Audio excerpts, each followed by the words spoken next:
Last week, Princess announced their requirements and protocols for guests sailing on their Australian voyages starting next month.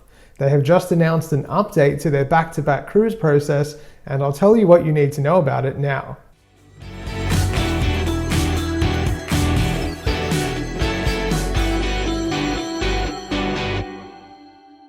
I'm Adrian, the Cruise and Travel Guy. As always, thank you for subscribing to my channel, and if you haven't done so yet, please hit that subscribe button.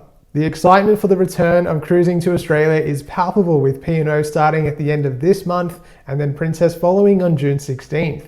Last week, Princess released its comprehensive set of protocols and requirements for their upcoming season, but some questions remain surrounding guests who are choosing to complete a back-to-back cruise. Back-to-back cruises occur when a guest books 2 or more consecutive cruises, and ordinarily, there isn't much to it. The cruise line will normally take care of all the details once the guest is on board, but these aren't ordinary times.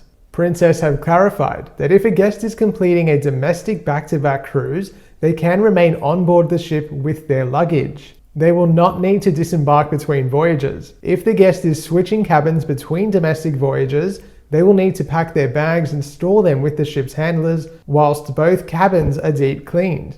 During this process, the guests will be free to take advantage of the public areas on board. Where a guest is completing an international voyage as part of their back-to-back cruise, for example the August 22 Conflict Islands voyage, they will need to disembark the ship at the end of their first cruise. The guest will also be required to complete the Ocean Ready check-in process using their Medallion app or the Princess website in order to allocate themselves an embarkation time for the next voyage. If a guest is remaining in the same stateroom for both voyages, they can leave their luggage behind in the cabin. If not, the luggage will need to be taken off at the conclusion of the first cruise. The guests can choose to leave their luggage outside of their stateroom the night before disembarkation with luggage tags for the next cruise attached. These will be provided by the cruise line, or they can remove the luggage themselves in the morning and bring it back on. Guests completing a back-to-back cruise will need to undertake a RAT or rapid antigen test within 24 hours of embarkation on their second voyage. The test will be supplied by Princess. If a guest tests positive,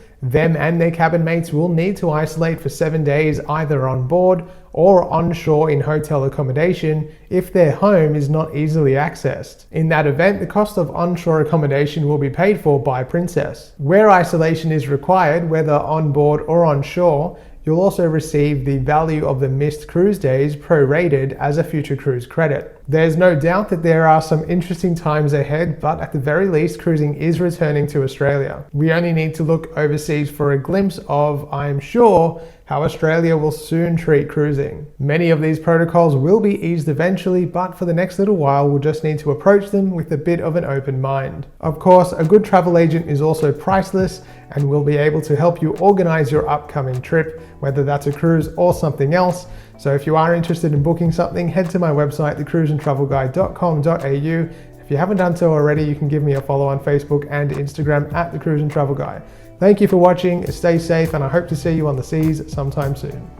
Last week, Princess announced their upcoming health protocols and requirements for their upcoming, said that twice, where a guest is completing an international voyage as the guest worth the prorated amount of days that you're isolated. This could be said better.